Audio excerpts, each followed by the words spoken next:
หลายโรงเรียนทั่วประเทศเปิดศกเรียนใหม่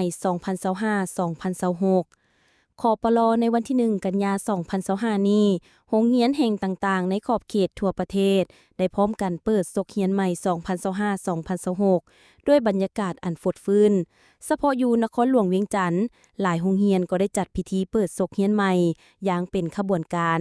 โดยเฉพาะโรงเรียนประถมและมัธยมสมบูรณ์ก้าวหน้าได้ไขศกเรียนใหม่ด้วยบรรยากาศอันคึกคืนเต็มไปด้วยรอยยิ้มเสียงหัวและความตั้งใจของบรรดาน้องนักเรียนที่พร้อมเพรียงเฮียงหน้ากันกลับคืนเข้ามาโรงเรียนด้วยความเต็มใจและเบิกบานม่วนซื่นท่านบุญไวหลวงลาดผู้อำนวยการโรงเรียนประถมและมัธยมสมบูรณ์ก้าวหน้าทั้งเป็นครูสอนภาษาอังกฤษได้ให้สัมภาษณ์ต่อนักข่าวสำนักข่าวประเทศลาวโอกาสเปิดศกเรียนใหม่ 2025-2026 นี้ในวันที่ 1 สิงหาคม 2025 นี้ว่าในศกเรียน 2025-2026 นี้โรงเรียนประถมและมัธยมสมบูรณ์ก้าวหน้าได้ถือสำคัญการเรียนการสอนที่มีคุณภาพโดยเน้นเอานักเรียนเป็นใจกลางให้นักเรียนมีส่วนร่วมมีความคิดความเห็นกล้าถามกล้าตอบกล้าแสดงออกบ่ให้ครูเป็นผู้อธิบายฝ่ายเดียวเพื่อให้สอดคล้องกับคำขวัญที่ว่าเรียนให้เก่งเส็งให้ได้นำใช้ให้เป็นพร้อมนั้นโรงเรียนได้เอาใจใส่ด้านการเรียนการสอนโดยการส่งครูอาจารย์ไปฝึกอบรมการใช้ปึ้มคู่มือครูในการใช้หลักสูตรการเรียนการสอนใหม่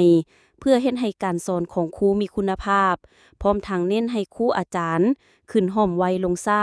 เพื่อเฮ็ดให้การเรียนการสอนอยู่ภายในโรงเรียนเต็มเม็ดเต็มหน่วยและมีคุณภาพแน่ใส่เฮ็ดให้นักเรียนได้รับความรู้หลายที่สุด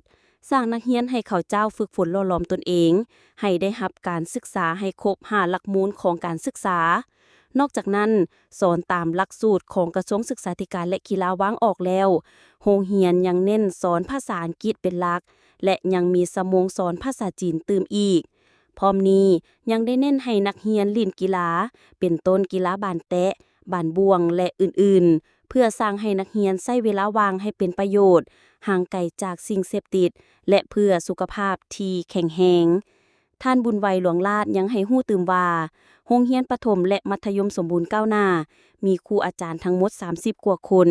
มี25โรงเรียนในศกเรียน